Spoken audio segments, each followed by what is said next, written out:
बहुत समय पहले एक छोटे से गांव में रामू नाम का एक गरीब किसान रहता था।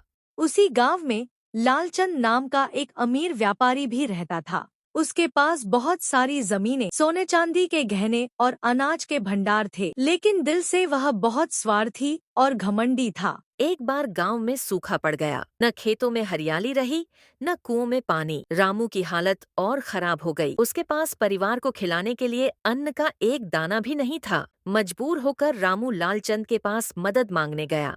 रामू ने हाथ जोड़कर कहा, थोड़ी अनाज की मदद कर दीजिए, फसल आने पर लौटा दूंगा। लालचंद ने घमंडी स्वर में कहा, रामू, मदद सबको चाहिए, पर मुफ्त में कुछ नहीं मिलता। अगर अनाज चाहिए तो अपनी जमीन मुझे गिरवी रखो। मजबूरी में रामू ने अपनी जमीन गिरवी रख दी और थोड़ा सा अनाज लिया, लेकिन अगले साल भी बारिश नहीं हुई। फसल फिर खराब हो गई। रामू कर्ज नहीं चुका पाया और उसकी जमीन भी लालचंद की हो गई। दिन बीतते गए, लालचंद और अमीर होता गया और रामू की हालत और गरीब हो गया।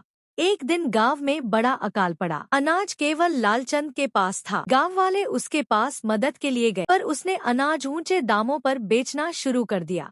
तभी राज्य का राजा गांव का हाल जानने आया। उसने देखा कि लालचंद के गोदाम में अनाज भरा पड़ा है, जबकि गांव के लोग भूख से मर रहे हैं। राजा ने लालचंद से पूछा, जब गांव के लोग भूखे हैं, तो तुम अनाज क्यों छुपा रहे हो? लालचंद ने कहा, महाराज, यह मेरा अनाज है, मैं इसे बेचूंगा, मुफ्त में क्यों दूं? राजा ने गुस्से में आदेश दिया कि गोदाम का अनाज सब गांव वालों में बांट दिया जाए। गांव के लोग खुश हो गए। अंत में रामू और बाकी किसानों को फिर से जमीनें वापस मिल गईं।